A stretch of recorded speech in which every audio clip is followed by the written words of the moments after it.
ఢిల్లీలో రైతు ఉద్యమాన్ని తేలిగ్గా తీసుకున్న బీజేపీ ప్రభుత్వాన్ని కాక్రోచ్ జనతా పార్టీ మెడలు వంచేలా చేసింది. రాజకీయ ప్రత్యర్థులను, ఉద్యమాలను తమ ధైర్య శైలిలో ఎదుర్కొంటూ వచ్చిన మోడీ విద్యార్థుల పోరాటానికి తల వంచక తప్పని పరిస్థితి కల్పించింది. సీజేపీ ఉద్యమ తీవ్రతను పసిగట్టడంలో నిఘా వ్యవస్థలు, రాజకీయ పార్టీలు, ప్రభుత్వ యంత్రాంగం మొత్తం పూర్తిగా ఎందుకు ఫెయిల్ అయ్యాయి? మరోవైపు కేంద్ర రాజకీయాలు ఇప్పటివరకు పెట్టని కోటగా చక్రం తిప్పుతూ వస్తున్న మోడీ, అమిత్ షా వ్యవహార శైలిపై ఆర్ఎస్ఎస్ పెద్దలు ఏమన్నా అసంతృప్తిగా ఉన్నారనే ప్రచారం కూడా జరుగుతుంది.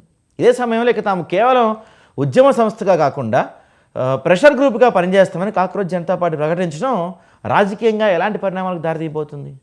వ్యవస్థలో లోపాలను ఎత్తి చూపించాల్సిన విజిల్ బ్లోయర్లు నేరుగా రాజకీయ నేతలుగా మారితే ప్రజాస్వామ్యానికి లాభమా నష్టమా? పొరుగు దేశాల్లో లాగా జన్జీ ఉద్యమాలు ప్రభుత్వాల్ని కదిలించిన తరహాలోనే భారత్లో కూడా యువత ఉద్యమాలు ప్రభుత్వాల్ని మార్చే స్థాయికి చేరగలవా? ఆర్ఎస్ఎస్ చీఫ్ మోహన్ భాగవత్ ఈ మధ్యకాలంలో చేసిన కొన్ని వ్యాఖ్యలు కూడా వాటిని అమిత్ షా, మోడీలకు హెచ్చరికగా భావించవచ్చా మనం? ఎందుకంటే ఈ 12 సంవత్సరాల కాలంలో ఒక తిరుగులేని నేతగా మోడీ చలామణి అవుతూ వచ్చారు. ఆయనకి దేశవ్యాప్తంగా కాదు, ప్రపంచంలో కూడా ఎక్కడ తిరుగులేని నేతగా ఆయన హవా నడిచింది. ఏ ఎన్నికలో చూసుకున్నా, ఏ అంశంలో చూసుకున్నా మోడీ గారికి, లేకపోతే మోడీ అమిత్ షా గారి ద్వయానికి తిరుగు లేకుండా వాళ్ళ హవా నడిచిందని చెప్పచ్చు. ఎక్కడా కూడా ఇంతవరకు వాళ్ళు వెనకడుగు వేయలేదు. ఇక్కడ మనం మొదలు పెట్టాలంటే దాదాపుగా మొన్న డీలిమిటేషన్ బిల్ దగ్గర నుంచి కొంత తిరోగమన, అంటే కొన్ని వ్యతిరేక పవనాలు వేసినాయి. ఎందుకంటే మొట్టమొదటిసారి పార్లమెంట్లో ఇలాంటి ఒక బిల్లు పెట్టి, అది కూడా చాలా కీలకమైన బిల్, డీలిమిటేషన్, ఇంకా మహిళలకు 33% రిజర్వేషన్ లాంటి బిల్లుని ప్రవేశపెట్టి దాన్ని పాస్ చేయించుకోలేకపోయిన పరిస్థితి వచ్చింది. ఆ తర్వాత ఈ విద్యార్థుల ఉద్యమం, గతంలో రైతు ఉద్యమాలు, ఇలాంటి అనేక ఉద్యమాలని చాలా నాగ్గా, టాక్టిక్గా డీల్ చేయగలిగారు మోడీ గారు. ఉదాహరణకి నోట్ల రద్దప్పుడు కావచ్చు, అనేక అంశాలపైన చాలా ప్రజా వ్యతిరేకత రాకుండా వాటిని డీల్ చేస్తూ వచ్చారు. దేనికి తలగ్గకుండా పోరాటం చేస్తూ, దేనికి తలగ్గకుండా రాజకీయం చేస్తూ వచ్చారు బీజేపీ వాళ్ళు. కానీ యూత్ చేసిన ఈ ఉద్యమానికి ఎందుకు తలగ్గాల్సి వచ్చింది? అంటే ఈ ఉద్యమం ఇంత స్థాయికి వెళ్తుందని ముందే ఊహించలేకపోయారా? ఏం జరిగింది? మోడీ, షా ద్వయానికి వాళ్ళ ఇమేజ్కి బీటలు వారుతుందా? ఈ అంశాలన్నీ కూడా ఈరోజు మనం బిగ్ టాక్లో చర్చిద్దాం. మనతో ఈ అంశం గురించి మాట్లాడటానికి టీపీసీసీ సెక్రటరీ కస్బా శ్రీనివాస్ గారు ఉన్నారు. శ్రీనివాస్ గారు నమస్తే అండి. శ్రీనివాస్ గారు, ఇందాక నేను చెప్పినట్టుగా డీలిమిటేషన్ బిల్ దగ్గర నుంచి కొంత మొదటి దెబ్బ తగిలిందని చెప్పుకోవచ్చు. ఎందుకంటే 12 ఏళ్లలో వీళ్ళకి తిరుగులేని ఆధిపత్యం ప్రదర్శిస్తూ వస్తున్నారు అన్ని చోట్ల. మొదటిసారిగా డీలిమిటేషన్ బిల్, ఇంకా మహిళలకు 33% రిజర్వేషన్ బిల్ దగ్గర కొంత మొదటి దెబ్బ తగిలింది. ఆ తర్వాత అనేక ఉద్యమాలని వీళ్ళు అణిచివేయగలిగారు. కానీ ఈ కాక్రోచ్ ఉద్యమాన్ని అణిచివేయలేకపోయారు. అంటే ఆ ఉద్యమం ఆ స్థాయిలో వెళ్తుందని వీళ్ళు అంచనా వేయలేకపోయారా? లేకపోతే మోడీ, అమిత్ షాల వ్యూహం దెబ్బతిందా? వీళ్ళకి కొంత ఇక్కడి నుంచి తిరోగమనం జరుగుతుంది, ఎదురుపవనాలు వేస్తున్నాయి అనుకోవచ్చా మనం? నమస్తే అండి. మీకు, మాతో పాటు ప్యానెల్లో ఉన్న పెద్దలకు, అదేవిధంగా స్వతంత్ర టీవీ వీక్షకులకు అందరికి కూడా నమస్కారం. మొన్న జరిగినటువంటి ఢిల్లీలో జరిగిన కాక్రోచ్ జనతా పార్టీ చేసినటువంటి ధర్నా తర్వాత జరిగినటువంటి పరిణామాలు, కేంద్ర మంత్రి, విద్యాశాఖ మంత్రి రాజీనామా చేయడం, ఇవన్నీ అంతకుముందు జరిగినటువంటి మన నిరాహార దీక్ష, విరమణ, ఎన్ని కార్యక్రమాల్లో భారతీయ జనతా పార్టీ విఫలమైందా అంటే విఫలమైంది. కానీ ప్రజలు విజయం చెందారని చెప్పి ఇక్కడ మనం గమనించాలి. ప్రజలను ఎక్కువ కాలం మభ్యపెట్టి ఉంచితే ఉద్యమం అనేది మీరు రాజకీయ పార్టీలను, రాజకీయ కోణాల్లో ఉద్యమాల్ని అణుచుకుంటూ వచ్చినంత మాత్రాన ప్రజల్లో ఉన్నటువంటి ఇబ్బందులు, వ్యతిరేకతలు ఏదో ఒక కోణంలో ఉద్యమ రూపంలో బయటకు వస్తాయన్నది దీంట్లో తేలినటువంటి సారాంశం. ఇంతకుముందు రైతుల ఉద్యమమే కానివ్వండి, ఇంకా మిగిలిన అనేక అంశాలు జరిగినప్పుడు కొంత చాకచక్యంగా ముందు పడ్డారు. దానికి వాళ్ళకు కవచంలాగా అడ్డుపడింది మత విశ్వాసాలను వాళ్ళు బలంగా అడ్డం పెట్టుకొని కేవలం హిందుత్వ భావజాలంతో మేము ముందుకు పోవచ్చు అన్నటువంటి ఎజెండాతోటి ముందుకు పోయిండ్రు. దానికి నార్త్లో మంచి ప్రాధాన్యత లభించింది. దానివల్ల వాళ్లకు ఎలాంటి ఇబ్బంది జరగలేదు. కానీ ఇప్పుడు ఈ 12 సంవత్సరాలు దాటిపోయింది, రెండోసారి అయింది, మూడోసారి వారు వచ్చిన తర్వాత ప్రజలు గమనిస్తున్నారు. పెరిగినటువంటి ధరలు, పెరిగినటువంటి నిరుద్యోగం, దేశంలో సంపద ఏకీకృతం అవుతుంది.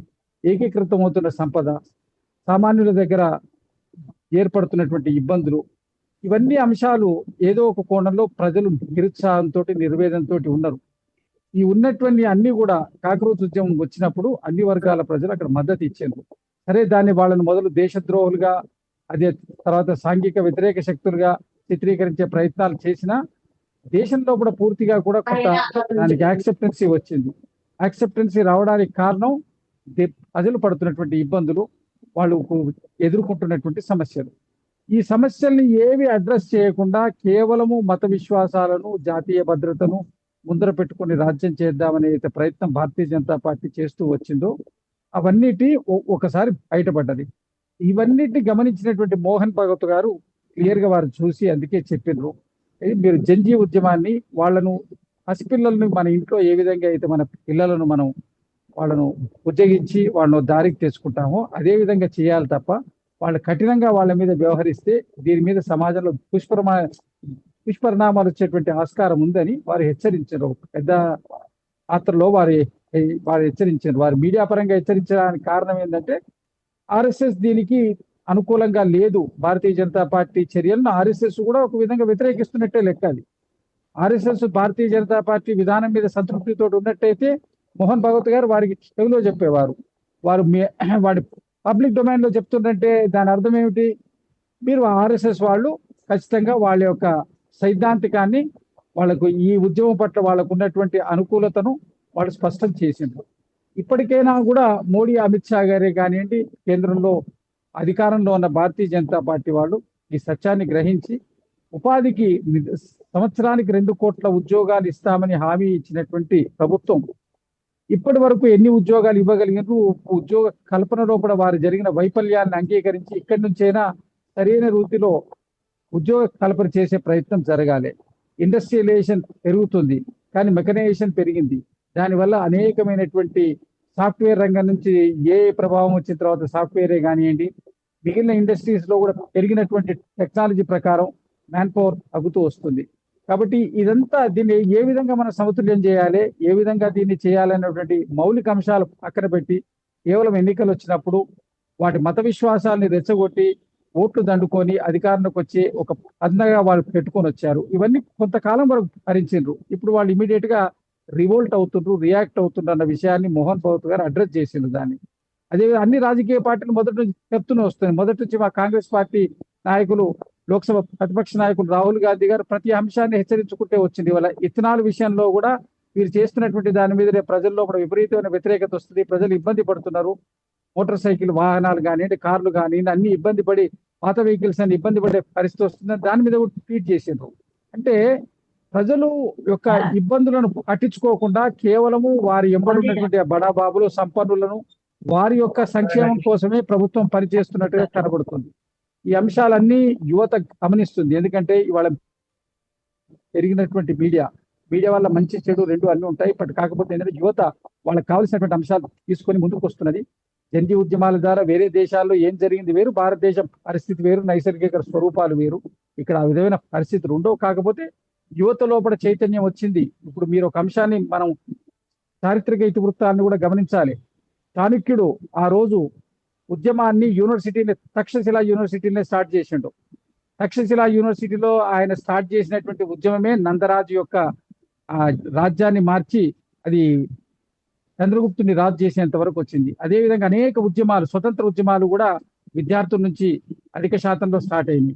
నిన్న మొన్న మనం చూసినటువంటి, మనం అందరం ప్రత్యక్షంగా చూసిన తెలంగాణ ఉద్యమాలకు కూడా వేదికలని యూనివర్సిటీస్ అయినాయి. కాబట్టి విద్యార్థుల యొక్క చైతన్యాన్ని, విద్యార్థుల్లో వచ్చిన స్ఫూర్తిని మనం తక్కువ అంచనా వేయకూడదు. వారికి ఎంతో ఇబ్బంది జరిగినప్పుడు అక్కడ ఆ విధమైనటువంటి స్ఫూర్తి వస్తుంది. కాబట్టి దాని సరైన రీతిలో వాళ్ళను సమాధాన పరిచి వారిని సరైన రీతిలో చేయాల్సినటువంటి బాధ్యత అన్ని ప్రభుత్వాల మీద ఉన్నాయి, అన్ని రాజకీయ పార్టీల మీద కూడా ఉన్నాయి, ప్రభుత్వాల మీద ప్రధానంగా ఉన్నది అని చెప్పి నా అభిప్రాయం.